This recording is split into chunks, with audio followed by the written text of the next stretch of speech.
Всем привет!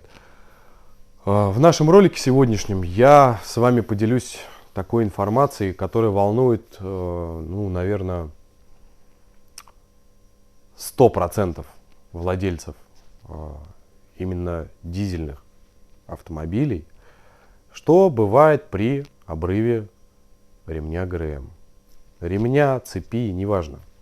Мотор прислали нам с Воркуты транспортной компании. Мотор буквально только что ремонтировался после такой же беды. То есть оборвал ремень. Отремонтировали, завели, машина троит, пердит, чихает. Мастера говорят, да надо, говорит, проехаться немножко. Завели, то есть как она заведенная стояла, он выехал, говорит, я, говорит, проехал, километра полтора от силы и на развороте обратно в сервис. Когда он говорит, я, говорит, понимаю, что нифига у меня ничего не прокачается, не пропердится. На развороте обратно в сервис, пум! Говорит, такое я уже слышал. При попытке завестись, опять в холостую стартер крутит. Все понятно. Оттащили обратно. Нет, нафиг этих мастеров. Говорит, вытаскиваем мотор, созвонились со мной, договорились, прислали нам его транспортной компании. А дальше смотрите. Вот наш мотор, который нам прислали. Прислали из города Воркута. Теперь, ситуация такова. Человеку оборвало ремень. В городе Воркута благополучно отремонтировали, поменяли головку. И машина проехала что-то как-то там 1,5-2 километра и опять оборвало ремень. Что мы здесь видим? Ролик новый, но крутится как-то туговато. Оригинальненько. Да ладно. Как видите, головка совсем новая. Здесь с ней ничего. Только-только все это. Она даже поработать не успела. Прикреплю сейчас файл. Это фотография ремня, который мне прислал человек. По первости, ремень 2012 года. Ремни возрастом более 5 лет вообще в принципе ставить как бы нежелательно. Так, что? Сейчас разберем, все покажу. Итак, начали разбираться, почему же все-таки могло оборвать ремень. Смотрели. И все-таки мы пришли к выводу, что ролик здесь перетянули. Скорее всего, его сильно натянули, он проворачивается с трудом. И вот здесь отчетливо хорошо видно, что один вот здесь, как вы можете видеть, да, 2 зубчика, здесь 1. То есть что привело к перекосу ремня?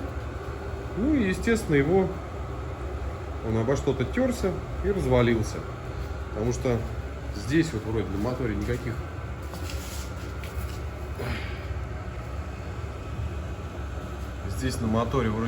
следов не видно, почему его могло оборвать. Здесь вроде все целое, кожухи ГРМ тоже все целые, нигде ничего. Но у меня складывается полное ощущение того, что вот этот ролик, он был перетянут. Еще и ролик-то непонятно какой. И он прям тяжело поворачивает. Вот сейчас уже опять заклинило.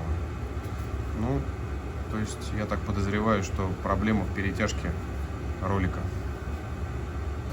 Итак, что мы тут видим? 1, 2, 3, 4. Тут у нас что? Тут у нас целое. 5, 6. Тут целое. Это джекпот. Час Х. Сергей, снимай валы.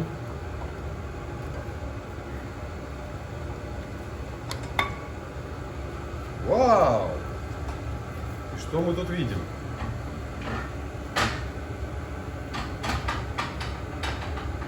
Коромысла все посыпались.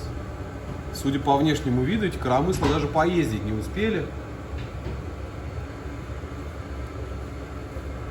Коромысла все посыпались.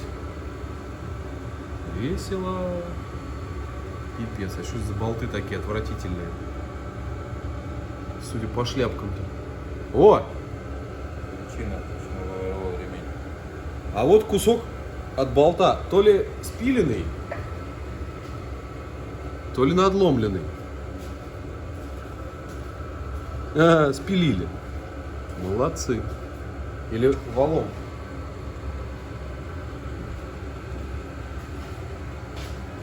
Нет, вал целый. Ну здорово. Болты-то прям вообще великолепные, скажу я вам. Ничего не скажешь.